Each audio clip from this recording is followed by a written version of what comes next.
بسم الله الرحمن الرحيم عما يتساءلون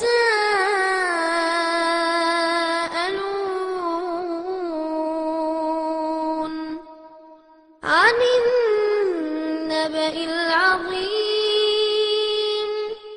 الذي هم فيه مختلفون كلا سيعلمون ثم كلا سيعلمون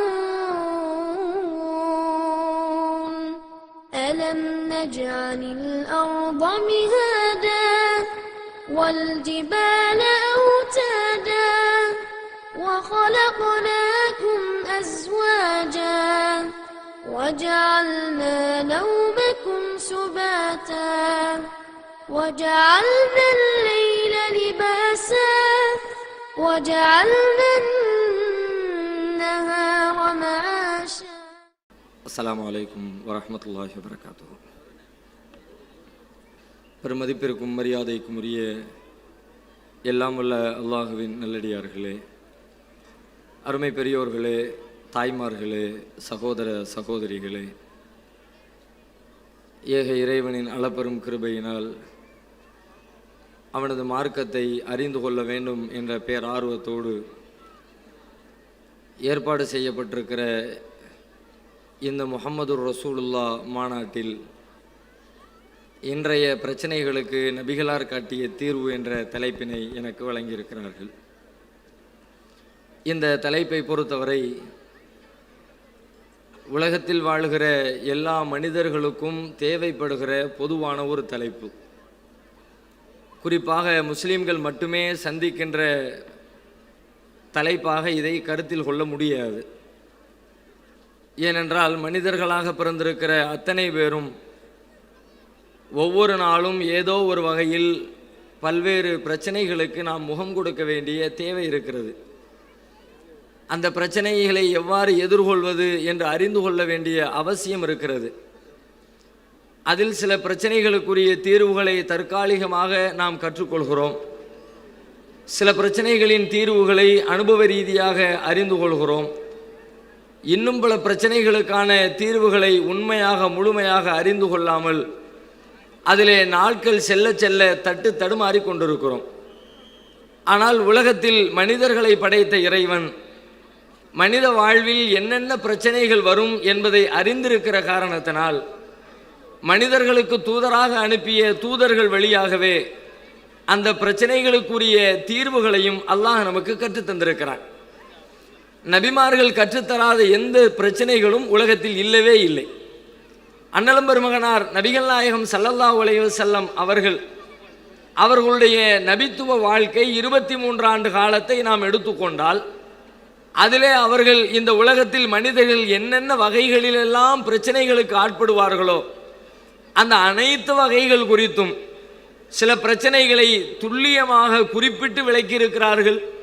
வேறு பல பிரச்சனைகளுக்கு பொதுவான தீர்வுகளை இந்த அடிப்படையில் இதனை நீங்கள் அணுகுங்கள், இதன் வழியாக உங்கள் பிரச்சனைகளை தீர்த்து கொள்ளுங்கள் என்று பொதுவான தீர்வுகளையும் நமக்கு கற்றுத்தந்திருக்கிறார்கள். இப்படி உலகத்தினுடைய எல்லா பிரச்சனைகளுக்கும் தீர்வு சொல்லுகிற ஒரே தலைவராக அண்ணலம் பெருமகனார் நபிகள் நாயகம் ஸல்லல்லாஹு அலைஹி வஸல்லம் அவர்கள் தான் திகழ்ந்து கொண்டிருக்கிறார்கள். அந்த வகையிலே சிந்திக்கிற பொழுது அவர்கள் இறைவனுடைய தூதர் தான் என்பது கூட அதிலே நிரூபணமாகிறது. உலகத்தில் வேறு எந்த மனிதரையும் நீங்கள் இந்த இடத்திலே கொண்டு போய் வைக்கவே முடியாது. எப்படிப்பட்ட பெரிய புத்திசாலியாக இருந்தாலும் ஒரு குறிப்பிட்ட துறை சார்ந்த பிரச்சனைகளில் அவர் அறிவாளியாக இருப்பார், தேர்ந்த ஞானமுடையவராக இருப்பார். அவருடைய துறையை தாண்டி இன்னொரு துறை குறித்த பிரச்சனையை அவரிடத்திலே முன்வைத்தால் அந்த பிரச்சனைக்கு எந்த ஞானமும் இல்லாதவர்களாகத்தான் உலகத்தில் பெரும்பாலும் பார்க்கிறோம். ஒரு அறிவியல் தொழில்நுட்பத்திலே மேம்பட்டிருக்கிற ஒரு அறிவாளியை எடுத்துக்கொள்ளுங்கள். அந்த தொழில்நுட்ப பிரச்சனை குறித்த எல்லா விஷயங்களையும் தெல்ல தெளிவாக விளக்கி தருவார். ஆனால் அவரிடத்திலே ஒரு விவசாய துறை குறித்த பிரச்சனையை முன்னெடுத்தால் அல்லது ஒரு சமூக பிரச்சனையை முன்வைத்தால் ஒரு அரசியல் பிரச்சனையை முன்வைத்தால் அதை எப்படி தீர்க்க வேண்டும் என்ற கேள்வி எழுப்பினால் அதற்கு அவர்களுடைய அறிவை கொண்டு பதிலளிக்க முடியாது. உலகத்தில் இருக்கிற எத்தனை பெரிய அறிவாளியாக இருந்தாலும் சரிதான், மனித வாழ்க்கையில் எழுகிற எல்லா பிரச்சனைகளுக்கும் இந்த அறிவிலே தீர்வு இருக்கிறது, இவரால் சரியான வழியை காட்டிவிட முடியும் என்று எந்த அறிவாளியையும் உலகத்திலே காட்டவே இயலாது. அதனால்தான் நாம் பார்க்கிறோம், உலகத்தில் பெரிய பெரிய அறிவாளிகளாக நாம் வியந்து பார்க்கிற பல பேர் வேறு அவர்களுடைய துறை சாராத வேறு விஷயங்களை எடுத்துக்கொண்டால் அறிவுக்கும் அவர்களுக்கும் கடுகளவருக்கும் கூட சம்பந்தம் இல்லாதவர்களாக நடந்து கொள்வதை பார்க்கிறோம். மிகப்பெரிய ராக்கெட் தொழில்நுட்பத்தை செய்கிறார்கள், மிகப்பெரிய கண்டுபிடிப்பு, பிரமித்து போக வைக்கிற அளவிற்கு கண்டுபிடிப்பு, வானத்திலே செயற்கைக்கோளை கொண்டு போய் நிறுத்துகிற அளவிற்கு அது பூமியினுடைய சுற்றுப்பாதையிலே சுற்றி சுற்றி சுற்றி பூமியில் நடக்கிற செய்திகளை எல்லாம் படம் எடுத்து மனிதர்களுக்கு தரக்கூடிய அளவிற்கு பிரம்மாண்டமான பெரிய அறிவார்ந்த ஒரு காரியத்தை கண்டுபிடிக்கிறார். அந்த காரியத்தை துவக்குகிற நேரத்தில் ஒரு சிலைக்கு முன்னால் கொண்டு போய் படையல் செய்து அந்த சிலையிடத்திலே தன்னுடைய தேவைகளை முன்வைத்து, நான் இப்படிப்பட்ட ஒரு செயற்கைக்கோளை வானத்திற்கு அனுப்ப இருக்கிறேன், நல்லபடியாக போய் சேர்வதற்கு உதவி செய்ய வேண்டும் என்று ஒரு சிறையிடத்திலே கோரிக்கை வைப்பதை பார்க்கிறோம். அப்படியானால் நமக்கு என்ன விளங்குகிறது? அத்தனை பெரிய தொழில்நுட்பத்தை அறிந்திருக்கிற அந்த அறிவாளிக்கு இது ஒரு கல் என்ற புரிதல் இல்லை. இந்த கல்லால் நம்முடைய தேவைகளை பூர்த்தி செய்ய முடியாது என்ற அறிவு ஞானம் அவருக்கு இல்லை. இதையே நாம் தான் படைத்திருக்கிறோம், இது எப்படி நம்மை படைத்த இறைவனாக இருக்க முடியும் என்ற ஞானம் அவருடைய உள்ளத்திலே இல்லை. இப்படித்தான் உலகத்தில் எல்லா மனிதர்களும் இருக்கிறார்கள். ஒரு ஆன்மீகவாதி இடத்திலே ஆன்மீகம் சார்ந்த கேள்விகளை முன்வைத்தால் பதிலளிப்பார், அவருக்கு அரசியல் சார்ந்த கேள்விகளை முன்வைத்தால் அவரால் பதில் சொல்ல முடியாமல் திக்கி திணறி கொண்டிருப்பார். ஆனால் உலகத்திலே நீங்கள் எந்த பிரச்சனையை வேண்டுமானாலும் கொண்டு வாருங்கள், அன்னலம் பெருமகனார் நபிகள் நாயகம் ஸல்லல்லாஹு அலைஹி வஸல்லம் அவர்கள் தீர்வு சொல்லாத செய்யுங்கள் என்றோ செய்யாதீர்கள் என்றோ இப்படித்தான் செய்ய வேண்டும் என்றோ இப்படி செய்யக்கூடாது என்றோ அல்லாஹ்வுடைய தூதரால் சொல்லித்தரப்படாத எந்த பிரச்சனையும் உலகத்தில் மிச்சம் கிடையவே கிடையாது. இதை உலகத்திற்கு நாம் சவாலாகவே முன்வைக்கிறோம். திருமறை குர்ஆனே அந்த சவாலை உலகத்திற்கு பல்வேறு வசனங்களின் வழியாக முன்வைக்கிறது. இவர் காட்டுகிற வழி நேர்வழி, இறைவனிடமிருந்து இவர் பெற்று அறிவிக்கிறார், இறைவனை தவிர பரிபூர்ண அறிவு படைத்தவர் உலகத்தில் எவரும் இல்லை. எனவே இறைவன் காட்டுகிற வழியில், இறைவன் சொல்லுகிற தீர்வில் மனிதர்கள் யாரும் குறை காணவே முடியாது என்று ஆக தெளிவான ஒரு விஷயம். அதிலே எடுத்துக்கொண்டால் அண்ணலம் பெருமகனாருடைய வாழ்க்கையை பாருங்கள். மனிதன் பொருளாதார ரீதியாக பல்வேறு நெருக்கடிகளை பிரச்சனைகளை சந்திக்கிறான். பொருளாதார பிரச்சனைகளுக்கு தீர்வு சொல்ல வேண்டும் என்றால் நபிகளாருடைய வாழ்க்கையிலே தீர்வு இருக்கிறது. அவர்களை போல பொருளாதார சுழலில் சிக்கிக் கொண்ட ஒரு மனிதரை உலகத்தில் பார்ப்பதே அரிது. அப்படிப்பட்ட ஒரு வறுமையின் கோர பிடியிலே சிக்கி தவித்தவர்கள் அல்லாஹ்வுடைய தூதர். உடுத்திய ஆடைக்கு மாற்று ஆடை இல்லாமல் பல நாட்கள் சிரமப்பட்டிருக்கிறார்கள். உண்ணுகிற உணவு இல்லாமல் பல மாதங்களுக்கு தண்ணீரையும் பேரித்தம்பழத்தையும் சாப்பிட்டு சாப்பிட்டு தன்னுடைய உடலின் உயிரை தக்க வைத்துக் கொண்டிருந்திருக்கிறார்கள். அவர்களுடைய வீட்டின் வாசல் கதவை மூடுவதற்கு ஒரு கதவு செய்ய வழி இல்லாமல், வசதி இல்லாமல் பேரித்தமர நாரினால் செய்யப்பட்ட ஒரு பாயை தொங்கவிட்டு அவர்களுடைய வீட்டு வாசல் கதவை கதவாக பயன்படுத்தி இருக்கிறார்கள். இப்படி உணவிலே வறுமை, உடையிலே வறுமை, குடியிருக்கின்ற வீட்டிலே வறுமை, பயன்படுத்துகிற பொருட்களில் வறுமை என்று வறுமையின் கோரப்பிடியிலே சிக்கியவர்கள் வறுமையில் வருகிற அத்தனை பிரச்சனைகளுக்கும் தீர்வை கற்றுத் தருகிறார்கள். அதே போல ஒரு மனிதன் அவன் சரியாக இருப்பான், ஆனால் அவரை சுற்றி இருக்கிறவர்கள் அவனுடைய வளர்ச்சியை பார்த்து பொறாமைப்படுவார்கள். இவன் இவ்வளவு பெருசு வளர்ந்துட்டானே, அவனை எப்படி வீழ்த்துறது என்று பல்வேறு முனைகளில் அவனுக்கு தாக்குதலுக்கு அவன் ஆளாக்கப்படுவான். தேவையற்ற பிரச்சனைகளை சந்திப்பான். தவறு செய்திருக்க மாட்டான், பிறர் சொத்தை அபகரித்திருக்க மாட்டான், பிற பெண்களை ஏறெடுத்து பார்த்திருக்க மாட்டான். இப்படி நல்ல ஒழுக்கம் சார்ந்து நல்லவனாக நேர்மையாளனாக வாழ்ந்து கொண்டிருப்பான். மக்களுடைய ஆதரவை பார்த்துவிட்டு அவனை மக்கள் பாராட்டுகிறார்களே, அப்படியானால் அவனை காலி பண்ணிடணும், அப்பதான் நாம முன்னேற முடியும், அவன் இருக்கிற வரைக்கும் நம்மளால பேர் வாங்க முடியாது என்று சொல்லி அவனுக்கு எதிராக அவதூறுகளை சுமத்துவார்கள், எதிர்த்து வருவார்கள், சதித்திட்டம் தீட்டுவார்கள், அடிப்பதற்கு கொள்ளுவதற்கு முயற்சி எடுப்பார்கள். இப்படி பல்வேறு பிரச்சனைகளை மனிதன் உலகத்திலே சந்திக்கிறான். நபிகள் அவருடைய வாழ்க்கையிலே தீர்வை பார்க்கலாம். இப்படிப்பட்ட சிக்கலில் வருகிற மனிதன் என்ன செய்யணும்? நபிகள் நாயகத்தை போல சிக்கலுக்குள்ளே சிக்கி இருந்த ஒரு மனிதரை நீங்கள் பார்க்கவே முடியாது. எப்படிப்பட்ட சிக்கல்? சொந்த தேசத்திலே வாழ முடியாத அளவிற்கு சிக்கலுக்குள் தள்ளப்பட்டார்கள். இத்தனைக்கும் அவர்கள் ஏதேனும் தவறு செய்தார்களா? பிறருக்கு அநியாயம் செய்தார்களா? பிறருடைய பொருளை சூறையாடினார்களா? அந்நிய பெண்களை மானபங்கப்படுத்தினார்களா? அல்லது அந்நிய பெண்களோடு சல்லாபத்தில் ஈடுபட்டார்களா? அல்லாஹ்வுடைய தூதரிடத்தில் அப்படிப்பட்ட எந்த குறையும் இல்லை. எப்படிப்பட்ட நிலை? மிகப்பெரிய நிறைவாழ்வு வாழ்ந்தவர்கள். நபிகள் நாயகம் ஸல்லல்லாஹு அலைஹி வஸல்லம் அவர்கள் அவர்களுடைய முதல் பிரகடனத்தை மக்கள் மத்தியிலே முன்வைக்கிறார்கள். அதுவரைக்கும் ரசூல் ஸல்லல்லாஹு அலைஹி வஸல்லம் அவர்கள் இறைவன் சொன்ன விஷயங்களை அவர்கள் கடைபிடித்துக் கொண்டிருக்கிறார்கள். முதலாக உலகத்திற்கு தன்னுடைய சொந்த பந்தங்களை எல்லாம் அழைத்து ஏகத்துவ செய்தியை எடுத்து சொல்ல இருக்கிறார்கள். அப்படிப்பட்ட நேரத்தில் நபிகளார் மக்களை பார்த்து கேட்கிறார்கள், கூடியிருந்த குடும்ப உறுப்பினர்களை பார்த்து கேட்கிறார்கள், இந்த மலைக்கு பின்னால் உங்களை அழிப்பதற்கு ஒரு குதிரைப்படை வருகிறது என்று சொன்னால் நீங்கள் நம்புவீர்களா? அனைவரும் சொல்லுகிறார்கள், ஆமாம். அதில் என்ன எங்களுக்கு சந்தேகம்? மா ஜர்ரபனா அலைக்க இல்லா சிதுகா, நாங்கள் உங்கள்ட்ட இருந்து உண்மையை தவிர வேறு எதையும் உங்க வாயிலிருந்து நாங்கள் கேள்விப்பட்டது இல்லையே, அதனால நாங்கள் கண்டிப்பா நம்புவோம், சந்தேகப்படாம நம்புவோம், போய் வருதா வரலையா என்று செக் பண்ணாம நாங்கள் நம்புவோம். இந்த அளவிற்கு நபிகளார் மக்களிடத்திலே நன்மதிப்பை பெற்றிருந்தார்கள். அப்படிப்பட்ட நபிகள் நாயகம் ஸல்லல்லாஹு அலைஹி வஸல்லம் அவர்கள் இந்த செய்தியை சொல்ல ஆரம்பித்த பிறகு உறவுகள் எதிர்த்தார்கள். சொந்த குடும்ப உறுப்பினர்களே நபிகளார் மீது மண்ணை வாரி இறைத்தார்கள். நபிகள் நாயகத்துடைய பிறப்பை கேட்டு மகிழ்ச்சி அடைந்த நபிகளாருடைய பெரிய தந்தை அபூலஹப் நபிகளார் மீது மண்ணெல்லி வீசுகிறான். தப்பல்லக்க, உனக்கு நாசம் உண்டாகட்டும். யாரு? நபிகள் நாயகம் முகம்மது பிறந்த செய்தியை கேள்விப்பட்டு அவ்வளவு மகிழ்ச்சி அடைந்தவன் அபூலஹப்.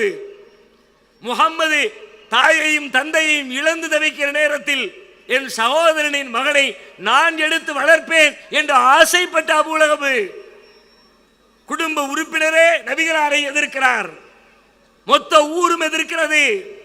சொந்த ஊர்ல வாழ முடியல, ஊரை காலி பண்ணிட்டு வெளிநாட்டுக்கு மதீனாவுக்கு ஓடுகிறார்கள். மதீனாவிலும் விடவில்லை, எதிரிகள் துரத்துகிறார்கள். பல்வேறு முனை தாக்குதல், இப்படி அனைத்து வகையான தாக்குதலையும் சமாளித்தார்கள். பிரச்சனைகளுக்கு தீர்வையும் கற்றுத்தந்தார்கள். அப்படிப்பட்ட நிலையில் இருக்கிற மனிதர்களுக்கு அங்கே தீர்வு. இப்படி எதை வேண்டுமானாலும் கொண்டு வாருங்கள். ஒரு தனிப்பட்ட மனிதனுடைய தனிப்பட்ட வாழ்க்கையின் சிக்கலா, மனதிலே ஏற்பட்டிருக்கிற குழப்பமா, ஒரு பெண் மீது கொண்டிருக்கிற காதலா, படிப்பின் மீது இருக்கிற ஆசையா, வேலை கிடைக்காத திண்டாட்டமா, வறுமையில் ஏற்படுகிற சோர்வா, அரசியலால் ஏற்பட்டிருக்கிற சிக்கலா, அதிகாரிகள் கொடுக்கிற நெருக்குதலா, என்ன பிரச்சனை, எதை வேண்டுமானாலும் நபிகளாருக்கு முன்னால் கொண்டு வந்து வையுங்கள். அனைத்திற்கும் தீர்வு, அற்புதமான தீர்வு, தெளிவான தீர்வு, எளிமையான தீர்வு, அதை தாண்டிய தீர்வு உலகத்தில் யாராலும் கொடுக்க முடியாது என்கிற அளவிற்கு அழகிய தீர்வு. நான் சில பிரச்சனைகளை குறிப்பிட்டு எடுத்துக் கொள்கிறேன். ஆண்டாண்டு காலமாக தீர்க்கப்படாத பிரச்சனை, தனி மனித பிரச்சனைகளை விட்டுடுவோம், சமூக பிரச்சனை, மொத்த உலகத்தையும் போட்டு பாடாய்படுத்துகிற பிரச்சனை, பல்வேறு தலைவர்களும் சீர்திருத்தவாதிகளும் தேடிக்கொண்டிருக்கிற தீர்வை நோக்கிய பிரச்சனை, எக்கச்சக்கமான சட்டத்திட்டங்கள் உருவாக்கப்பட்ட பிறகும் தீர்வு கிடைக்காத பிரச்சனை. அப்படிப்பட்ட சில பிரச்சனைகள் நாட்டிலே இருக்கிறது. அதிலே முதலிடத்திலே இருக்கிற பிரச்சனை என்று சொல்வதாக இருந்தால் சமூகத்திலே இருக்கிற ஏற்றத்தாழ்வு என்ற பிரச்சனை, மனிதனை மனிதன் பாகுபடுத்தி பார்க்கிற பிரச்சனை. நான் உயர்ந்தவன், நீ தாழ்ந்தவன். எப்படிப்பட்ட உயர்வு? பல்வேறு வகைகளில் உயர்வு. சில இடங்களில் மொழியால் உயர்வு, சில இடங்களில் இனத்தால் உயர்வு, சில இடங்களில் நிறத்தால் உயர்வு, சில இடங்களில் தேசத்தால் உயர்வு, சில இடங்களில் சாதியால் உயர்வு என்று மனிதன் தங்களை தாங்களே பாகுபடுத்திக் கொள்கிற ஏற்றத்தாழ்வு. 2000 ஆண்டுகளுக்கு மேலாக இந்த தேசத்திலே நீடித்துக் கொண்டிருக்கிற ஒரு பீடை. இது ஏதோ உயர்ந்தவன் தாழ்ந்தவன் சொல்லிட்டு போனா பிரச்சனை இல்லை, வார்த்தையில சொன்னா கூட சரி, அது ஒரு சாதாரண செய்தி என்று விட்டு விடலாம். அதனால் ஏற்பட்டிருக்கிற இழப்புகள் எப்படிப்பட்ட இழப்பு, அது இந்த உலகத்தில் ஏற்படுத்தி இருக்கிற துன்பங்கள் தொல்லைகள் எவ்வளவு யோசித்து பாருங்கள். இன்றைக்கு கூட ஓரளவுக்கு சாதாரணமாக நீங்கள் நினைக்கலாம், ஆனால் சில வருடங்களுக்கு முன்னால் வரை இந்த சாதிய ஏற்றத்தாழ்வு இந்த தேசத்தில் ஏற்படுத்திய கொடுமைகள் வார்த்தைகளில் சொல்லி முடிக்க முடியாத கொடுமை, நினைத்து பார்க்க முடியாத கொடுமை, என் கற்பனையில் கூட உதித்திடாத கொடுமை இந்த சாதிய ஏற்றத்தாழ்வால் இந்த தேசத்தில் நிகழ்ந்திருக்கிறது. அதை தீர்ப்பதற்கே பல பேர் போராடினார்கள். குறிப்பாக நம்முடைய தமிழகத்தை எடுத்துக்கொண்டால் அதற்காகவே இயக்கம் நடத்தினார்கள். இயக்கத்தினுடைய நோக்கமே காரணமே முக்கியமே அதுதான். திராவிட இயக்கம் தோன்றியதனுடைய பின்னணி என்ன, ஈவேரா பெரியாருடைய போதனையுடைய அவசியம் ஏன் ஏற்பட்டது, அவரை பொறுத்தவரை பொதுவாக அவரை ஒரு கடவுள் மறுப்பாளர் என்றுதான் பார்க்கப்படுகிறார். கடவுளை மறுப்பதற்காகத்தான் அவர் இயக்க தோற்றுவித்தாரா? அவரே சொல்லுகிறார், யார் வேண்டுமானாலும் என்ன கடவுளை வணங்கிட்டு போ, எனக்கு அது பெரிய பிரச்சனை இல்லை. இந்த கேள்விக்கு அவரே பதிலளிக்கிறார். அவர் சொல்லுகிறார், நீ எந்த கடவுளையும் வணங்கிட்டு போ, அதனால எனக்கு எந்த சிக்கலும் இல்லை, நான் எந்த கடவுளையும் ஏத்துக்கிறவன் இல்லை.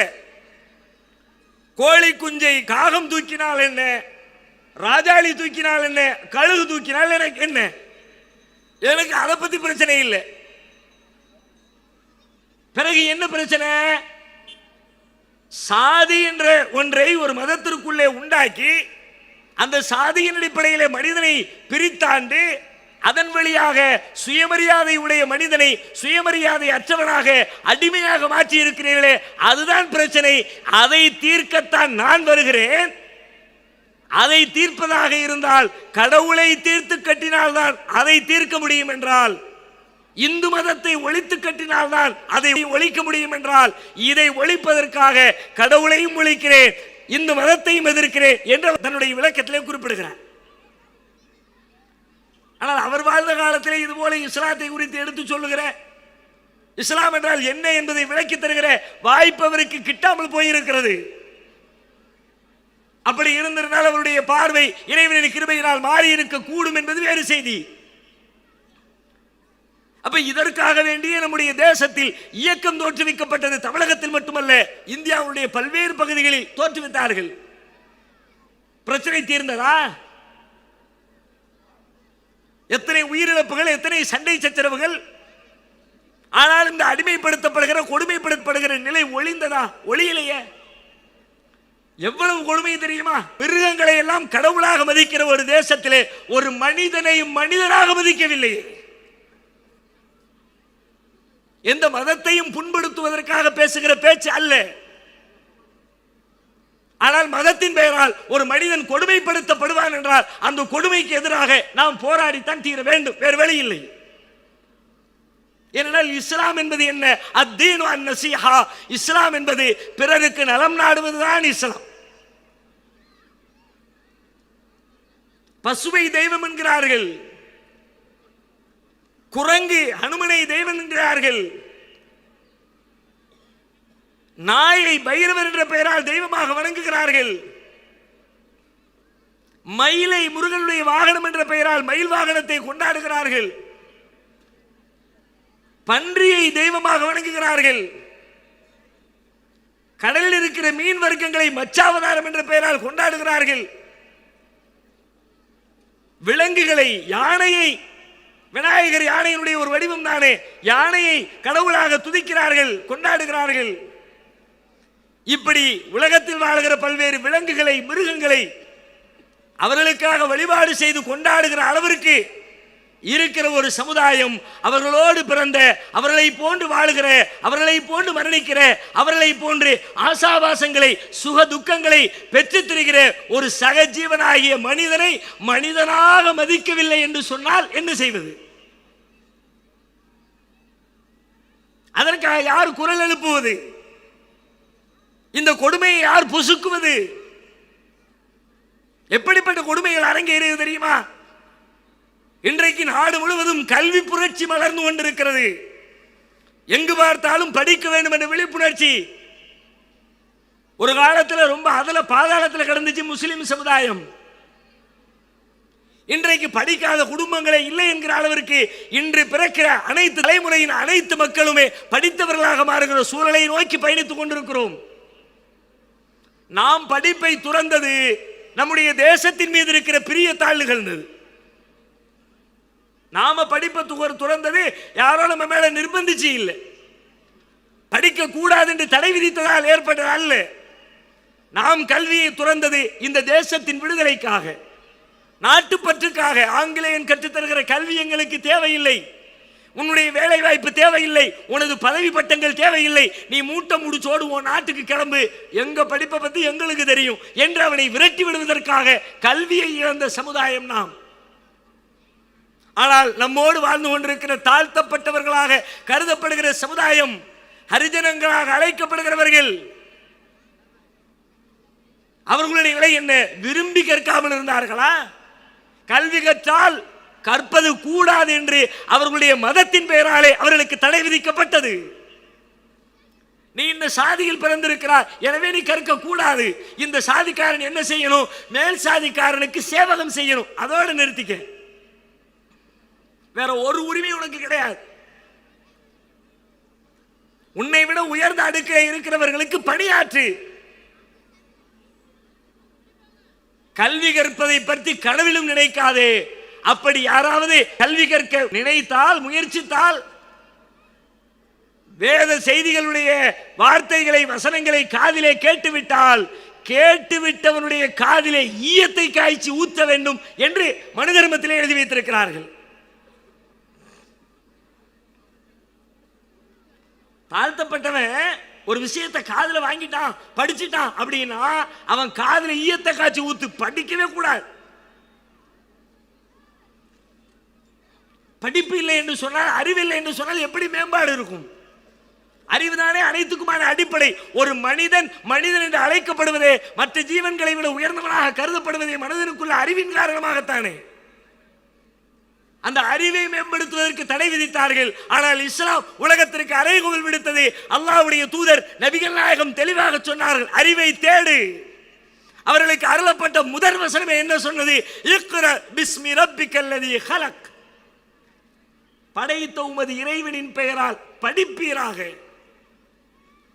முதற் செய்தியை படி, நாலேஜ் பெருக்கு, அறிவை வளர்த்துக்கொள். வலக்கத் தரய்னா லி ஜஹன்னம கஸீரம் மினல் ஜின்னி வல் இன்ஸ், மனிதர்களிலும் ஜின்களிலும் அதிகமானவர்களை நரகத்திற்காக தயாரித்திருக்கிறோம். லஹும் குலூபுன் லா யஃப்கஹூன பிஹா, காரணம் என்ன தெரியுமா? அவர்களுக்கு மூளை இருக்கும், சிந்திக்க மாட்டார்கள்.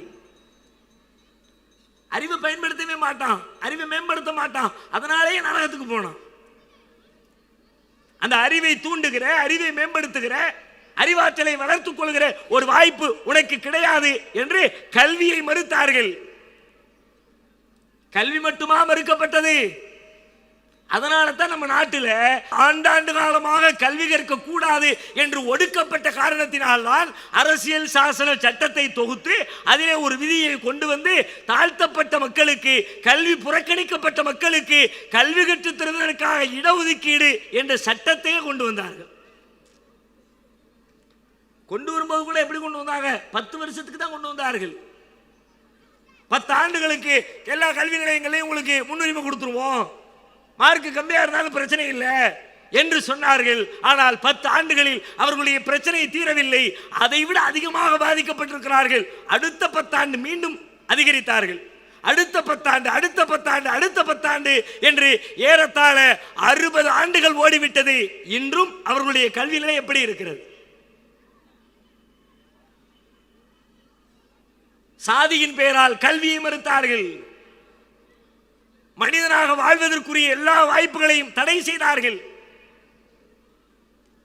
மனித வாழ்க்கையினுடைய இன்பத்திலே மிக பிரதானமானது திருமணம்.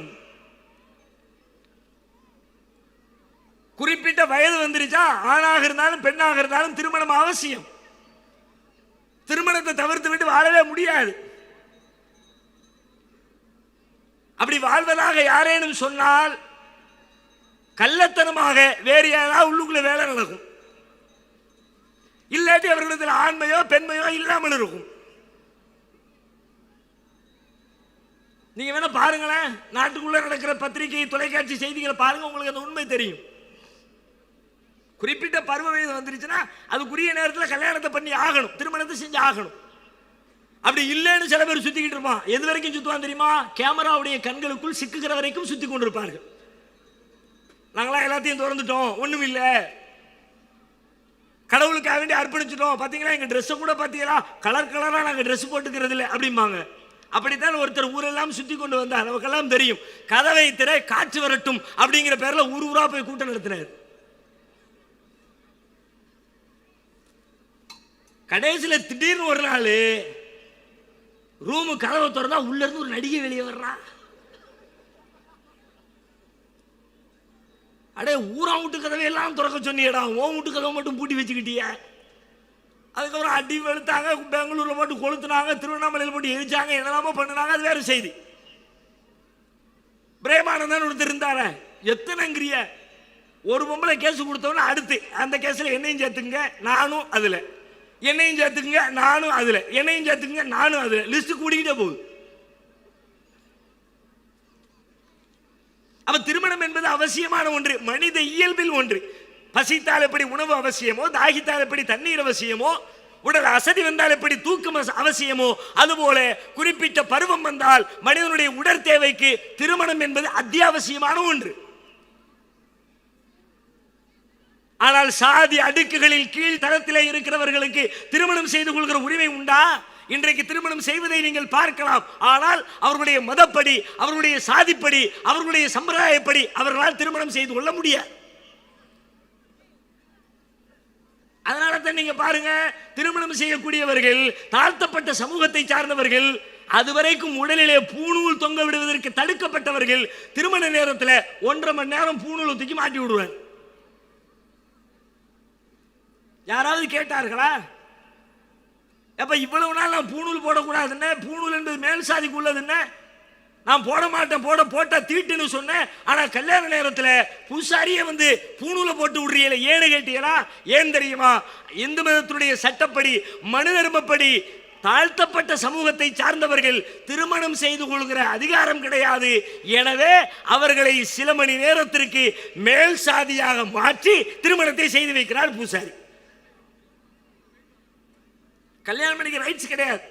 எப்படி பண்ணித்தான் ஆகணும்? இந்தா உன்னை பூணூல் மாட்டி மேல் சாதி ஆக்கிட்ட, இப்ப பண்ணிக்க, திரும்ப கழட்டிட வேண்டியது. திருமணம் செய்து கொள்கிற உரிமை தடுக்கப்பட்டிருக்கிறதே, ஆண்டாண்டு காலமாக தடுக்கப்பட்டது. தீர்வு சொன்னது யார்? நபிகளார் தீர்வு சொன்னார்கள். அந்நிக்காஹு மின் சுன்னதி, திருமணம் என்பது என்னுடைய வழிமுறை. ஃபமன் ரகிப அன் சுன்னதி ஃபலைஸ மின்னி, எனது வழிமுறையை யார் புறக்கணிக்கிறாரோ அவர் என்னை சார்ந்தவர் இல்லை. திருமணத்தை பண்ணின்னு சொன்ன மார்க்கம் இஸ்லாம். திருமணத்தை புறக்கணிக்காதே என்று கட்டளையிட்ட மார்க்கம் இஸ்லாம். திருமண வாழ்க்கையின் வழியாகத்தான் இறைவனிடத்திலே நெருக்கத்தை பெற முடியும் என்று போதித்த மார்க்கம் இஸ்லாம். எத்தனை பிரச்சனைகளுக்கு தீர்வு! திருமணம் மட்டுமா? திருமணத்திற்கு பிறகு குழந்தை பிறக்கிறது என்று வைத்துக் கொள்ளுங்கள். குழந்தை பிறந்தால் அந்த குழந்தையை அழைப்பதற்காக வேண்டி குழந்தையினுடைய தாயும் தந்தையும் என்ன பெயர் வைப்பது என்று கருவுண்டான நாளில் இருந்தே கற்பனையை தட்டி விடுவார்கள். அதுவும் முத பிள்ளையா இருந்தா கேட்கவே தேவையில்லை. குழந்தை உண்டாகிறதுக்கு முந்தையே குழந்தைக்கு பேர் வைக்கிற புத்தகத்தை வாங்கி ஆகும். குழந்தை உண்டாகி 10 மாசத்துக்கு பிறகு புள்ள பிறந்த பிறகுதான் பேர் வைக்க போறோம், பிள்ளைய கூப்பிட போறோம். ஆனாலும் இந்த குழந்தையின் மீது இருக்கிற ஆசையினால் புத்தகத்தை தேடு புரட்டு 10 மாசமும் புரட்டி தெருவில் வர்ற போற அலிம்சாவையெல்லாம் பாடப்படுத்தி ஒரு நல்ல பேர் சொல்லுங்களேன், நல்ல பேர் சொல்லுங்களேன். ஆனா ஒண்ணு குறிச்சுக்குங்க, இந்த ஆலிம்சாட்ட பேர் கேட்டவன் 99% ஒரு பையனும் அந்த பேரை வச்சதும் கிடையாது.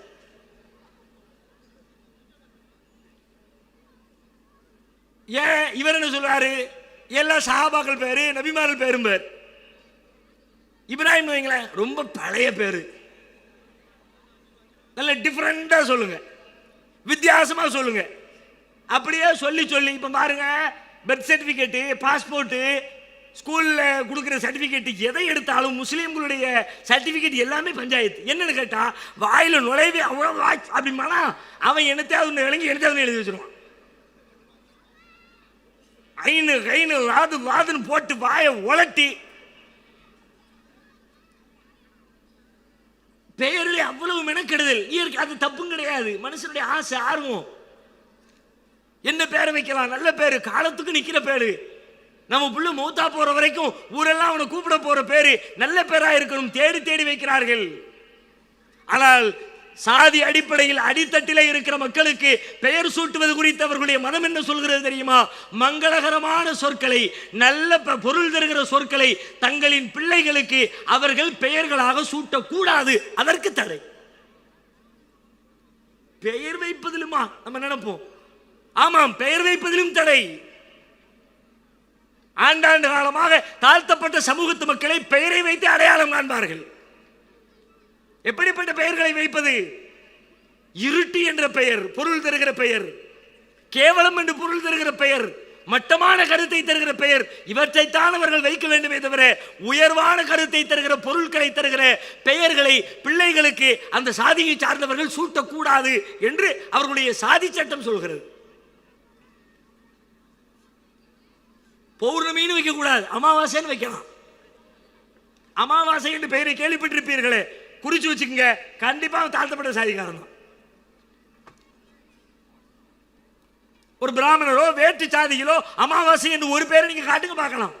நான் மதத்தை நிந்தனை செய்வதற்காக சொல்லவில்லை, திரும்ப திரும்ப சொல்லிக் கொள்கிறேன். மதத்தின் பெயரால் கொடுமைப்படுத்தப்படுவதை, அடிமைப்படுத்தப்படுவதை எதிர்த்து நிற்கின்ற உரிமை மனித குலத்திலே பிறந்த அத்தனை பேருக்கும் இருக்கிறது. அதனால் நான் கேட்கிறேன், அவன் பிள்ளைக்கு அவன் பேர் வைப்பான், அதை தடுக்கிற அதிகாரம் உங்களுக்கு யார் தந்தது? ஆனால் சாதியின் பெயரால் தந்தீர்கள், தடுத்தீர்கள். அமாவாசை என்ற பெயர், மண்ணாங்கட்டி என்ற பெயர், பாவாடைன்னு பேரு சொல்லவே கேட்கவே ஒரு மாதிரி இருக்கும். பாவாடை இன்னும் என்னவெல்லாம் உள்ள போனா இன்னும் வைப்பாங்களோ தெரியாது. இப்படித்தான் வைக்க வேண்டும். புத்திசாலி என்று அர்த்தம் வருகிற நல்ல கருத்தை தருகிற சொற்களை வைக்க கூடாது என்று தடை விதித்திருந்தார்கள். இந்த தடையை எல்லாம் உடைப்பதற்காக வேண்டிய ஒரு பெரும் புரட்சி இந்த தேசத்திலே நடந்தது. பெரியாரை பற்றி குறிப்பிட்டேனே, அவர் இந்த சாதிய ஏற்றத்தாழ்வை ஒழிக்க வந்த பொழுது பெயர் சூட்டுவதையே ஒரு புரட்சிகரமான போராட்ட வடிவமாக அறிவித்தார் மக்கள் மன்றத்தில். எப்படிப்பட்ட பெயரை சூட்ட வேண்டும் என்று தன்னுடைய தோழர்களுக்கு கற்றுத்தந்தார், அறிவுறுத்தினார். அந்த அறிவுறுத்தலுக்கு பிறகு ஏற்பட்ட பெயர் மாற்றங்கள் என்ன தெரியுமா? தாழ்த்தப்பட்ட சமூகத்து சொந்தங்கள் சில பேருக்கு பெரியாரே பெயர் வைத்து, அன்றெல்லாம் தலைவர்கள் ஒரு நிகழ்ச்சிக்கு வந்தால் தொண்டர்கள் தமது பிள்ளைகளை கொண்டு போய் கொடுத்து பெயர் வைக்க சொல்வார்கள். அதிலே புரட்சி செய்கிறார். ஒரு நாள் ஒரு குழந்தை கொடுக்கப்படுகிறது, பெயர் வைக்கிறார், திருநெல்வேலின்னு பெயர் வைக்கிறார். பிள்ளையோட தகப்பனுக்கு ரொம்ப கவலையா போச்சு. ஐயா என்னங்கயா ஊர் பேரை கொண்டு போய் வைக்கிறிய, வேற ஏதாவது நல்ல பேர் வைக்க கூடாதா? அப்பா அவரு சொல்றாரு, ஏன்பா பழனின்னு வைப்ப, திருப்பதின்னு வைப்ப, என் திருநெல்வேலின்னு வச்சா தப்பா? அது மட்டும் ஊர் தானே என்னாரு? வேண்டுமென்றே கலகம் செய்வதற்காக செய்த வேலை இது. இப்படி எல்லாம் செய்தாரே, ஆனால் பிரச்சனை தீர்ந்ததா? சாதி ஒழிந்ததா? அந்த மக்களுடைய வாழ்க்கை தரம் மேம்பட்டதா? மானமும் மரியாதையும் கொண்டவர்களாக அவர்கள் உயர்ந்து விட்டார்களா? இல்லையே. இன்னும் சில பேருக்கு வைத்திருக்கிறார் அவர். ஒரு நண்பர் கூட சொன்னார், அவருடைய தந்தைக்கு வைக்கப்பட்ட பெயரை பற்றி சொல்லுகிற பொழுது சொன்னார், அவருடைய தந்தையின் பெயர் தலைவன், தாழ்த்தப்பட்ட சமூகத்தை சார்ந்தவன். பெரியார் வச்சிருக்கிற பேர் என்ன? தலைவர். ஏன் தலைவர்? உன்னை எவன் கூப்பிட்டாலும் தலைவரே தான் கூப்பிட்டாகணும் போ. அவர் எம்மாம் பெரிய ஐயங்காரா இருந்தாலும் தலைவரே இப்படிதான். என் பேர் அப்படி இல்லை, வேற என்ன பண்றது? இன்னொரு நண்பர் சொன்னார், அவரிடத்தில் பெயரை கேட்கிற பொழுது அவர் சொல்லுகிறார், என்னங்க பேரு? கும்முடுறஞ்சாமிங்கிறார். இல்லைங்க உங்க பேர் என்ன? கும்முடுறஞ்சாமி. அதான் நீங்க பேரு. நீ அத்தனை பேரையும் பார்த்து கூழை கும்பிடு போட்டு கொண்டிருந்தாய். கும்பிடுறஞ்சாமி தோல்ல கடந்த துண்டை தூக்கி கையில போட்டு கைகளை கட்டி அனைவருக்கும் கும்பிடு போட்டு கொண்டிருந்தாய். இனிமேல் உன்னை அழைக்கிறவன் எத்தனை பெரிய சாதியின் மேலே இருக்கிறவனாக இருந்தாலும் உன்னை கும்பிடுறஞ்சாமி தான் கூப்பிட்டாகணும். வைய பேர புரட்சிகரமான பெயர்களை வைத்து மாற்றங்களை கொண்டு வந்து முயற்சி எடுத்தார். ஆனால் சமுதாயம் மாறல, மேம்படல, அடிமை தலை உடையவில்லை, அந்த மானமும் மரியாதை மீட்டெடுக்கப்படவில்லை. ஆனால் நபிகள் நாயகம் அவர்கள் பெயர் வைப்பதை சொல்லுகிற பொழுது உங்கள் குழந்தைகளுக்கு அழகிய பெயர்களை சூட்டுங்கள் என்று அன்றைக்கே சொல்லி தந்தார்கள். பெயரிலே சிக்கல், பெயர் வைக்க அனுமதி இல்லை, திருமணம் செய்ய அனுமதி இல்லை, கல்வி கற்க அனுமதி இல்லை. அவ்வளவு ஏன் குறைத்து சொல்லுகிறேன், நம்புவதற்கு கூட சிரமம் இருக்கலாம், ஆனால் நம்பித்தான் ஆக வேண்டும். அதுதான் வரலாறு. என்ன பிரச்சனை தெரியுமா? தாழ்த்தப்பட்ட சமூகத்தை சார்ந்த பெண்கள் தங்களுடைய இடுப்புக்கு மேலே மேலாடை அணிவதற்கு இந்த தேசத்திலே தடை விதிக்கப்பட்டிருந்தது. கொடுமை இல்லையா? அயோக்கியத்தனத்தினுடைய உச்சம் இல்லையா? மானத்தை மரியாதையை மறைத்துக் கொள்வதற்காக கண்டுபிடிக்கப்பட்ட இந்த ஆடையை ஒரு குறிப்பிட்ட சாதியிலே பிறந்தார் என்ற ஒரே காரணத்திற்காக நீ மான மரியாதையை இழந்து மார்பிலே துணி இல்லாமல் தெருவிலே நடக்க வைத்தார்கள் என்றால், இந்த உரிமையை பெறுவதற்காக இந்த தேசத்திலே பெரும் போர்க்களம் நடந்திருக்கிறது.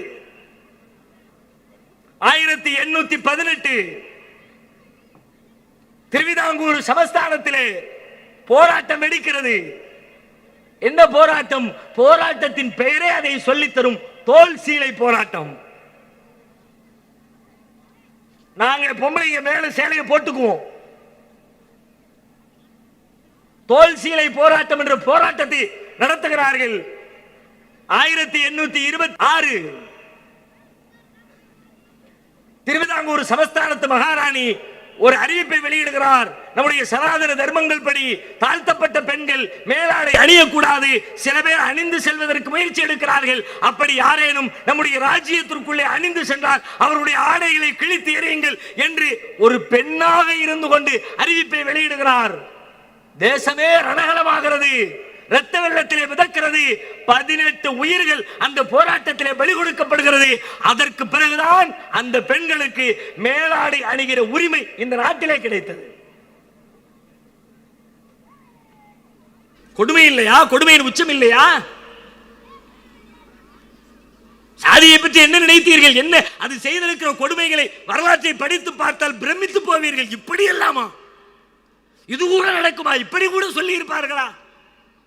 நம்முடைய பேச்சு வழக்கில் ஒரு சாதியை பற்றி பேசுவோம். அடே பாவி சண்டாளாம், சண்டாள பயல சில நேரங்களில் பேச்சு வழக்கில் கேட்கிறோம். சண்டாளன் என்பது என்ன? அது என்ன ஒரு சாதாரண சொல்லா? தாழ்த்தப்பட்ட சமூகத்திலே இருக்கிற ஒரு சாதியின் பெயர் சண்டாளன். ஒரு திரைப்படத்திலே சண்டாளன் என்ற பெயரை பயன்படுத்தியதற்காக நீதிமன்றத்தில் வழக்கெல்லாம் தொடுக்கப்பட்டது. எங்க சாதியை பத்தி பேசிவிட்டாரு அப்படின்னு. சமீபத்தில் சண்டாளா என்ற பெயர், அது ஒரு சாதி. என்ன சாதி தெரியுமா?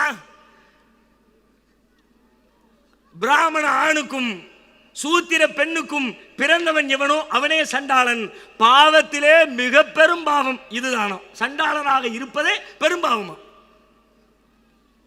மனு தர்மப்படி பாவத்திலே பெரும்பாவம். நாம சொல்லுவோம்ல, குர்ஆனுடைய சட்டப்படி பாவத்திலே பெரும்பாவம் இறைவனுக்கு இணை கற்பிக்கிற பாவம்னு சொல்லுவோமே, அந்த ஸ்டைல்ல பாவத்திலே பெரும்பாவம் சண்டாளனாக இருப்பது. ஏனென்றால் பிராமண ஆணுக்கும் சூத்திர பெண்ணுக்கும் அவன் பிறந்திருக்கிறான், அதுவே பாவம். பிறந்தவன் என்ன செய்வான் பாவத்திற்கு? 2 பேர் இணையக்கூடாதவர்கள் இணைந்து விட்டார்கள் என்று சொன்னால் அவர்கள் மீது பிழை என்று சொல்லுங்கள். பிறந்தவன் என்ன செய்வான்? ஆனால் பிறந்தவனை குற்றப்படுத்துகிறது மனுநீதி. அதோடு மட்டும் விடல, அந்த சண்டாளனுக்கு சட்டம் வகுக்கிறது. சண்டாளன் எப்படி இருக்க வேண்டும், எதை பயன்படுத்த வேண்டும், எதை உடுத்த வேண்டும், அதற்கு விதிகளை சொல்லித் தருகிறது. அதிலே சொல்லப்படுகிறது, சண்டாளன் ஆடை அணியலாமா? அணியலாம். ஆனால் அந்த ஆடை பிணத்திற்கு போர்த்தியதாக இருக்க வேண்டும். காசு இருக்கின்ற காடி கடையில் போய் துணியை வாங்கி அணிந்து கொள்ளக்கூடாது. பிணத்தின் மீது போர்த்தப்பட்ட ஆடையை தான் சண்டாளன் அணிய வேண்டும். சண்டாளர்கள் பாத்திரம் வைத்துக் கொள்ளலாமா? வைத்துக் கொள்ளலாம், ஆனால் அவை உடைந்த மண் பாண்டங்களாக இருக்க வேண்டும். சில்வர் பாத்திரம், பித்தளை பாத்திரம், அலுமினிய பாத்திரம் பயன்படுத்தக்கூடாது. நீ சண்டாள. சாதி சட்டம் சொல்லுகிறது. நகை அணியலாமா? அணியலாம், ஆனால் அது இரும்பினால் செய்யப்பட்டிருக்கணும். தங்க வெள்ளி எல்லாம் போட்டக்கூடாது. எத்தனை பெரிய கொடுமை பாருங்கள். இதுவெல்லாம் நடந்திருக்கிறது, இந்த தேசத்திலே கடைபிடிக்கப்பட்டிருக்கிறது. இதற்கு எதிராக பெரும் கலகமும் யுத்தமும் இந்த நாட்டிலே நடந்து முடிந்திருக்கிறது. நம்முடைய கேள்வி என்ன? இப்படிப்பட்ட கொடுமைகளுக்கெல்லாம் தீர்வை தந்தது எது? பிரசித்தி பெற்ற எழுத்தாளர் கல்கி எழுதுகிறார், 50 ஆண்டுகளுக்கு முன்னால் நடந்த ஒரு நிகழ்ச்சியை தன்னுடைய இதழிலே அவர் குறிப்பிடுகிறார். நெல்லை மாவட்டத்தில் நடைபெற்ற நிகழ்ச்சி. தாழ்த்தப்பட்ட சமூகத்தை சார்ந்த 2 பேர், அண்ணன் தம்பி. தம்பி இஸ்லாத்தை ஏற்றுக்கொள்கிறார், வெளிநாடுகளுக்கு செல்கிறார், பொருளீட்டிக் கொண்டு ஊருக்கு திரும்புகிறார். ஊருக்கு திரும்பிய பிறகு அண்ணன் தம்பிக்கு இடையிலே சொத்து தகராறு வருகிறது. சொத்து தகராறை விசாரிக்க போகிற பொழுது அந்த கிராமத்தில் இருக்கிற முஸ்லிம் பெரியவர்களும் பலரும் அமர்ந்திருக்கிறார்கள். வெளியிலிருந்து அண்ணனும் தம்பியும் வருகிறார்கள். தம்பி வந்தவன் நேராக சென்று அந்த சபையோருக்கு அருகிலே போய் அமர்ந்து கொள்கிறான். அண்ணன் வந்தவன் தூரத்திலே நின்று கைகட்டி நிற்கிறான். என்னை பாதித்த ஒரு பெரிய நிகழ்ச்சி என்று அவர் எழுதுகிறார். இந்த அந்தஸ்து அங்கீகாரத்தை கொடுத்தது எது என்று கேட்டால், அவன் ஏற்றுக்கொண்ட இஸ்லாம் தான் அவனுக்கு அதை கொடுத்திருக்கிறது. இவன் அதை ஏற்கவில்லை, அவனுக்கு அந்த சமதர்மம் கிடைக்கவில்லை. இப்படி எண்ணற்ற பல கொடுமைகளுக்கு காரணமாக அடிப்படையாக திகழ்கிற, மனித உரிமைகளை பறிக்கிற, நசுக்குகிற, சாதியின் பெயரால் நடைபெற்றக்கூடிய இந்த அநியாயங்களுக்கு ஒரே தீர்வு, நபிகளார் காட்டிய தீர்வு, வேறு எதுவும் இல்லை. இன்றைக்கு கூட நீங்கள் பாருங்கள், அது குறித்த சிந்தனையற்ற எத்தனை சொந்தங்கள் தங்களை தாழ்த்தப்பட்டவர்கள் என்று சொல்லப்படுவதை குறித்து அக்கறை இல்லாமல் வாழ்ந்து கொண்டிருக்கிறார்கள். பஞ்ச கௌமியம் என்று ஒன்றை சாப்பிட சொல்வார்கள். இந்து மக்களிடத்திலே பிரபலமான ஒரு சொல்லாடல். இந்த பஞ்ச கௌமியத்தை எந்த உயர் சாதிக்காரராவது சாப்பிட்டதாக வரலாறு உண்டா? அது என்ன பஞ்ச கௌமியம்? பசுமாட்டுடைய பால், தயிர், நெய், மூத்திரம், சாணம், மாட்டுச்சாணியும் மாட்டு மூத்திரமும் கலந்திருக்கிற பஞ்சகௌமியத்தை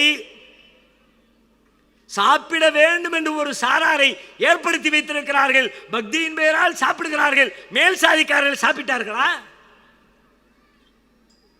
ஆடி மாசம் பீடை மாசம் என்று வைத்திருக்கிறார்கள். கேட்கிறேன், ஆடி மாசத்துல கல்யாணம் வைக்காத, நல்ல காரியம் வைக்காத, கிரகப்பிரவேசம் வைக்காத, இந்த ஆடியிலே ஒரு எல்லா மகாலும் காலியாக கிடக்கும், எல்லா ஜவுளி கடையும் காலியாக கிடக்கும். ஜவுளி கடைக்கார வியாபாரத்தை கூட்டணுன்றதுக்காண்டி ஆடி தள்ளுபடிங்கிற பேர்ல உள்ளுக்குள்ள உட்டாலக்கடி வேலையெல்லாம் பார்க்கணும். அப்படி எல்லாம் ஃப்ரீயா ரொம்ப இலகுவா கிடைக்குமே. அந்த நேரத்தில் யாரும் கல்யாணம் பண்ணாதுன்னு சொல்லிட்டு பிராமண சமுதாயம் மட்டுமே திருமணம் செய்யும். கேட்டா எங்களுக்கு பீடை இல்ல, உங்களுக்கு தான் பீடை. இவரை சிக்கலில் தள்ளிவிட்டு அவர்கள் மட்டுமே சுதந்திரமாக இருக்கிறார்களே, கேள்வி எழுப்ப வேண்டாமா? இதையெல்லாம் உடை தெரிய வேண்டாமா? உடை தருகிற ஒரே வழி, நபிகள் நாயகம் அவர்கள் 1400 ஆண்டுகளுக்கு முன்னால் இது போன்ற கொடுமைகளில் சிக்கி கிடந்த மனித சமுதாயத்திற்கு அறைகூவல் விட்டார்கள். யா அய்யுஹன்னாஸ், மனிதர்களே, இன்னா கலக்னாக்கும் மின் ஸக்கரின் வ உன்ஸா, உங்களை ஒரு ஆண் ஒரு பெண்ணிலிருந்து படைத்திருக்கிறோம். வஜஅல்னாக்கும் ஷுஊபன் வ கபாயில லிதஆரஃபு, உங்களை கிளைகள் கோத்திரங்களாக நாம் ஆக்கி இருப்பது ஒருவரை ஒருவர் அறிந்து கொள்ளத்தான், உயர்வு தாழ்வு கற்பிக்க அல்ல. அந்த சாதி மேல் சாதி, இந்த தெருக்கார உயர்ந்த தெரு என்பதற்காக அல்ல, யார் என்ன இன்னார் என்று அறிந்து கொள்ளத்தான். இந்த ஒற்றை சொல்லின் வழியாக கூடியிருக்கிற இத்தனை ஆயிரம் மக்கள், கூடாமல் உலகமெங்கும் பல்கி பரவி கிடக்கிற பல கோடிக்கணக்கான மக்கள் அத்தனை பேருக்குமான விடுதலையை, அத்தனை பேருக்குமான சுதந்திரத்தை, அத்தனை பேருக்குமான சுயமரியாதையை, அத்தனை பேருக்குமான மானத்தை, மரியாதையை மீட்டெடுத்த தலைவர் அல்லாஹ்வின் தூதர் நபிகள் நாயகம் ஸல்லல்லாஹு அலைஹி வஸல்லம் அவர்கள். தன்னுடைய இறுதி பேரையை குறிப்பிட்டார்கள். நாமெல்லாம் எங்கிருந்து வந்தோம்? அப்படிப்பட்ட சாதியில் இருந்தவர்கள் தானே, இல்லைன்னு மறுக்க முடியுமா? நம்மை பெரும்பாலானவர்கள், கணிசமானவர்கள் இப்படி ஒடுக்கப்பட்ட சமூகத்திலிருந்து ஏற்றுக்கொண்டு வந்தவர்கள் தானே. இன்றைக்கும் பல ஊர்களில், முஸ்லிம் மகல்லாக்களில் சில பெயர்களை நீங்கள் பார்க்கலாம். கன்னியாகுமரி மாவட்டத்தில் 5 வர்ணம் என்ற பெயரிலே ஒரு ஊரே இருக்கிறது. நெல்லை மாவட்டத்திலே தென்காசி என்ற முஸ்லிம்கள் நிறைந்திருக்கிற ஒரு பகுதியிலே பல்லாயிரக்கணக்கான வீடுகள் இருக்கிற ஒரு மஹல்லாவினுடைய பெயர், ஒரு பள்ளிவாசலுடைய பெயர் 5 வர்ணம் பள்ளிவாசல். அதென்ன 5 வர்ணம்? வர்ணம் என்பது சாதியை குறிக்கிற இன்னொரு வார்த்தை. வர்ண பேதம் என்பார்கள். 4 சாதி, அதை தாண்டி 5வது சாதி பஞ்சம் என்பாங்க. அதான் 5ஆம் சாதி. நெத்தியில பிறந்தவன், தோல்ல பிறந்தவன், தொடையில பிறந்தவன், காலில் பிறந்தவன், 4 பேரை சொல்லிட்டு அதை தாண்டி பிறந்தவர்கள், கடவுளை தாண்டி பிறப்படுத்தவர்கள் பஞ்சவர்கள் என்கிறார்கள், 5ஆம் சாதி என்கிறார்கள். அந்த 5ஆம் சாதியை சார்ந்த பல்லாயிரக்கணக்கான மக்கள் இஸ்லாத்தை ஆற தழுவினார்கள். இன்றைக்கு போய் பாருங்கள், அவர்களை சார்ந்தவர்கள் பள்ளியிலே முன்னால் நின்று வழிநடத்துகிறார்கள் இமாம்களாக. ஆனால் அந்த சாதியிலே இருக்கிற மக்களுக்கு தங்களுடைய வழிபாட்டு தரத்திலே இடம் உண்டா? நீதிமன்றம் தீர்ப்பளித்து விட்டது. என்ன தீர்ப்பு? எல்லா சாதிக்காரர்களும் அர்ச்சகராகலாம் தீர்ப்பளித்து விட்டது. ஆனால் தாழ்த்தப்பட்டவனுக்கு அந்த உரிமை கிடைத்திருக்கிறதா? காமாட்சி அம்மன் கோவிலில், மீனாட்சி அம்மன் கோவிலில், விசாலாட்சி அம்மன் கோவிலில் பூசாரியாக, அர்ச்சகராக பணியாற்றுகிற வாய்ப்பு, ஏன் அந்த கருவறைக்குள்ளே நுழைகிற வாய்ப்பு இவர்களுக்கு உண்டா? வேதத்தை படிக்கிற வாய்ப்பு உண்டா? சமீபத்திலே துக்ளக் பத்திரிகையிலே வந்த ஒரு செய்தி, ஒரு அறிவிப்பு, ஒரு விளம்பரம். ஸ்ரீரங்கத்தில் வகுப்புகள் ஆரம்பம். என்ன வகுப்பு? யஜுர் வேத வகுப்புகள் ஆரம்பம். 2 ஆண்டு டிப்ளமோ படிப்பு, 10ஆம் வகுப்பு முடித்தவர்கள், இப்படி நிறைய ரூல்ஸ் போடுறாங்க. இந்த வகுப்பிலே வேத பிரயாணங்கள், பூஜை வழிமுறைகள், இன்னபிற மதம் சார்ந்த வழிபாடு சார்ந்த செய்திகள் அனைத்தும் இந்த 2 ஆண்டு டிப்ளமோ படிப்பிலே கற்றுத்தரப்படும். அது வரைக்கும் பிரச்சனை இல்லை. அதுக்கு கீழே ஒரு வரி போடுகிறார், பிராமண மாணவர்கள் மட்டும் தொடர்பு கொள்ளவும். சான்ஸே இல்லை, வாய்ப்பே இல்லை. அப்ப எப்படிப்பட்ட கொடுமை! இன்றைக்கு வரைக்கும் தீர்ந்த பாடில்லை. இன்றைக்கும் இரட்டை குவளை இருக்கிறது, இன்றைக்கும் சாதி பிரச்சனை இருக்கிறது. கிராமங்களுக்கு போய் பாருங்கள். இதையெல்லாம் உடைத்து தகர்த்து மனிதனை மனிதனாக, மனிதனை மகானாக போற்ற வேண்டாம், மனிதனை மனிதனை விட மேம்பட்டவனாக பார்க்க வேண்டாம், மனிதனை மனிதனாக பார்க்கிற வாய்ப்பு எங்கே கிடைக்கிறது? இந்த பிரச்சனைக்கான தீர்வு எங்கு இருக்கிறது என்றால் இஸ்லாத்தில், நபிகளாருடைய வழிமுறையில் அதில் மட்டும்தான் இருக்கிறது. எந்த வேதமும் இல்லை. நாம் எங்கிருந்து வந்தோம் என்ற தெளிவில்லை, அது குறித்த ஞாபகமே நமக்கு இல்லை. அனைவரும் அண்ணன் தம்பிகளாக, மாமன் மச்சான்களாக, உறவு பாராட்டுகிற இரத்த பந்தங்களாக மாறி போய் நிற்கிறோம் என்றால் நபிகளார் காட்டிய வழி நம்மை எப்படி மாற்றி இருக்கிறது? இந்த பிரச்சனைக்கு இதை தாண்டி நீங்கள் எத்தனை சட்டம் போட்டாலும், வெறுமனே பள்ளி பாடங்களில் குழந்தைகளுக்கு, பள்ளி புத்தகத்தில் குழந்தைகளுக்கு தீண்டாமை ஒரு பெருங்குற்றம், தீண்டாமை ஒரு மனிதத்தன்மையற்ற செயல் என்று எழுதி எழுதி பாடம் நடத்துவதால் இதற்கு தீர்வு கிடைத்துவிட போவதில்லை. இஸ்லாத்தை பாருங்கள், இஸ்லாத்தை தழுவுங்கள். இஸ்லாம் ஒன்றே அதற்கான தீர்வு. இதை தாண்டிய தீர்வு வேற எதுவும் இல்லை. அதே போல சமூகத்தை பீடித்திருக்கிற, பரவலாக மீண்டும் மீண்டும் விவாதிக்கப்படுகிற பிரச்சனைகள் என்று எடுத்துக்கொண்டால், பெண்களுக்கு ஏற்படுகிற இழப்புகள் குறித்த பிரச்சனை, பாலியல் பிரச்சனை, வன்புணர்ச்சிக்கு ஆளாக்கப்படுகிற பிரச்சனை, எந்த பத்திரிகை எடுத்தாலும் அது செய்தி இல்லாத நாளே இருக்காது. எல்லா நாட்களிலும் பாலியல் வன்புணர்ச்சி செய்திகள். திடீரென்று நாடே கொந்தளிக்கிறது. 2 ஆண்டுகளுக்கு முன்னால் டெல்லியிலே மருத்துவ மாணவி கற்பழிக்கப்பட்ட பொழுது மொத்த தேசமும் கொந்தளித்து எழுந்தது. என்ன பண்றது எல்லாரும் கேட்டாங்க. ஜனாதிபதி மாளிகை முற்றுகையிடப்பட்டது. பல்லாயிரக்கணக்கான இளம்பெண்கள் கூடி நின்று ஆர்ப்பாட்டம் செய்தார்கள். ஒரு தனிநபர் நீதிபதியுடைய தலைமையிலே கமிஷன் அமைக்கப்பட்டது. அந்த கமிஷன் தலைவர் வருமா சொன்னார், எனக்கு இது குறித்து 60,000 ஆலோசனைகள் சொல்லப்பட்டிருக்கிறது. இது குறித்து பாலியல் வன்புணர்ச்சியை தடுப்பது எப்படி என்று நாட்டிலே 60,000 ஆலோசனைகள் வழங்கப்பட்டிருக்கிறது. அவரும் பரிந்துரை செய்தார், அதையும் சட்டமாக்கினார்கள். அதற்கு முன்னாலும் சட்டம் இருக்கிறது, இன்றைக்கும் சட்டம் இருக்கிறது. ஆனால் பெண்கள் மீதான தாக்குதல், பாலியல் வன்புணர்ச்சிகள், வன்முறைகள் குறைந்திருக்கிறதா? குறைய காணோம். காரணம் என்ன? பிரச்சனைக்கான ஆணி வேறு எங்க இருக்கிறது, பிரச்சனை எதனால் ஏற்படுகிறது என்பதை பார்க்காமல் மேலோட்டமாக பிரச்சனையை பார்க்கிறார்கள். அதுவே ஒரு பிரச்சனை. ஒரு பிரச்சனை எப்படி அணுகணுமோ அப்படி அணுகணும், அப்படி அணுகிறது இல்லை, இஷ்டத்துக்கு அணுகிறார்கள். மேலோட்டமாக இலைகளை வெட்டுகிறார்கள், கிளைகளை வெட்டுகிறார்கள், மரக்கொப்புகளை வெட்டுகிறார்கள். விஷ விருட்சத்தை வீழ்த்த முடியுமா? ஆணி வேரை பிடுங்கி எறியாதவரை இந்த பிரச்சனைக்கு தீர்வு, எந்த பிரச்சனைக்கும் தீர்வில்லை. மருத்துவ மாணவி கற்பழிக்கப்பட்ட நேரத்தில் நாடு முழுவதும் இந்த பிரச்சனைக்கு தீர்வு சொன்னார்கள். அந்த தீர்வை பார்த்தாலே சிரிப்பா உட்கார்ந்து சிரிக்கும். ஆந்திராவில் ஒரு காவல்துறையினுடைய உயர் அதிகாரி ஒரு பெண்கள் கல்லூரிக்கு சென்று அங்கிருக்கிற மாணவிகளிடத்துல தங்களை தற்காத்துக் கொள்வது எப்படி அப்படின்னு ஒரு கிளாஸ் நடத்துறாரு. அதுக்கு அவர் ஒரு வழிமுறையை சொல்லி தராரு. என்ன வழிமுறை தெரியுமா? எல்லா பெண்களும் கையில பேக்கில ஒரு 50 கிராம் மிளகா பொடி பாக்கெட் எடுத்து பையில வச்சுக்க. என்னவா? பாலியல் வன்புணர்ச்சிக்கு காவல்துறை அதிகாரி சொல்ற தீர்வு.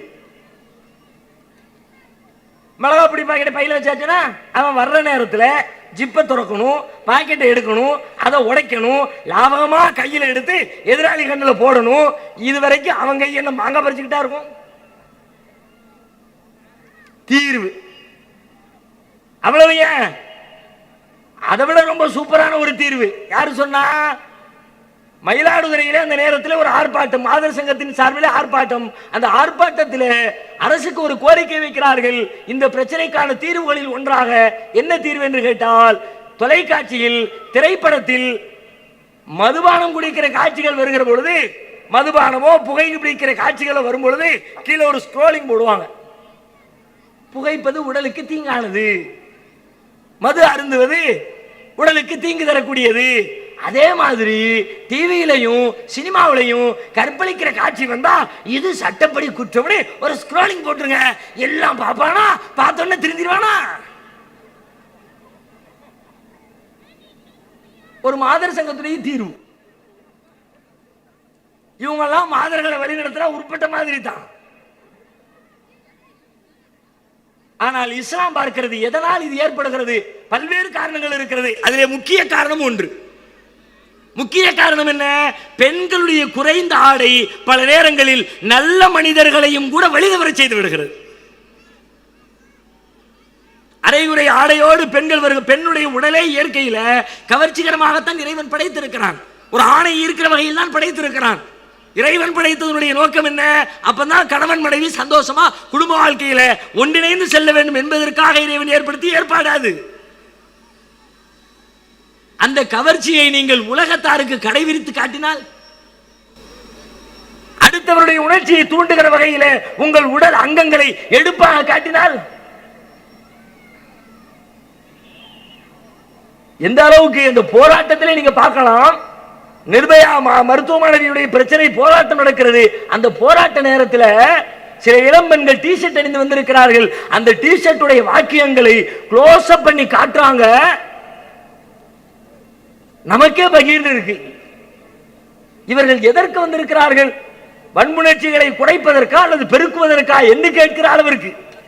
அவை இஸ்லாம் சொல்லுகிற தீர்வு, நபிகளார் சொல்லுகிற தீர்வு, பெண்கள் தங்களுடைய முகத்தையும் முன்கையையும் தவிர அனைத்து பாகங்களையும் அதனுடைய கனபடிமானங்கள் கூட தெரியாத வகையில் முழுமையாக மூடிய நிலையில் அந்நிய ஆண்களுக்கு முன்னால் வெளிப்படுங்கள். தேவையில்லாம உன்னுடைய உணர்ச்சியை தூண்டாத. ஆம்பளை என்னைக்குமே ஆம்பளை தான். அவர் அஜர்த்தா இருந்தாலும் சரி, அதிகாரியா இருந்தாலும் சரி, ஆம்பளையா தான் இருப்பாரு. நீ பொம்பளை மாதிரி நடந்துக்க.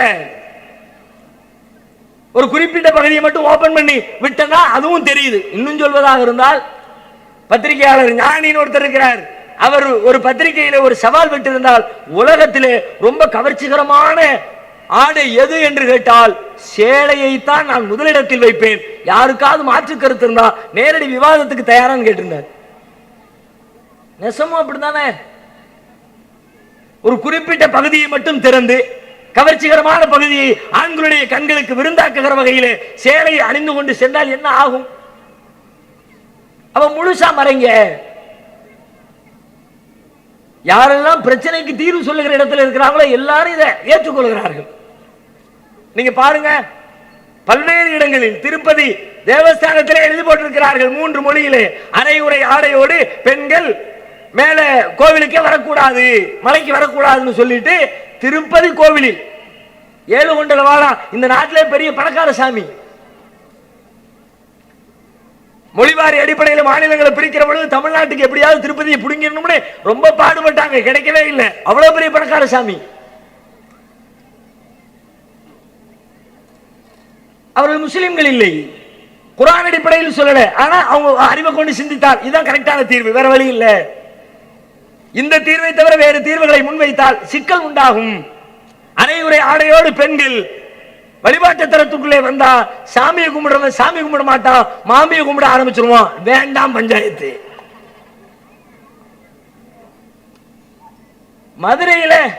மதுரை ஆதீனம் அருணகிரிநாதர் ஒரு இந்து மதத்தினுடைய மடாதிபதி தலைவர், அவர் ஒரு பத்திரிகையாளரை சந்தித்த அந்த நேரத்திலே சொன்னார், நாட்டிலே இருக்கிற இந்துக்கள் கிறிஸ்தவர்கள் என அத்தனை சமுதாய பெண்களும் முஸ்லிம் பெண்கள் ஆடை அணிவதை போல தங்களை முழுதாக மறைத்துக் கொள்கிற ஆடைகளை அணிய வேண்டும், அதுதான் இந்த பிரச்சனைக்குரிய தீர்வை தரும் என்று அவரும் சொல்லியிருந்தார்.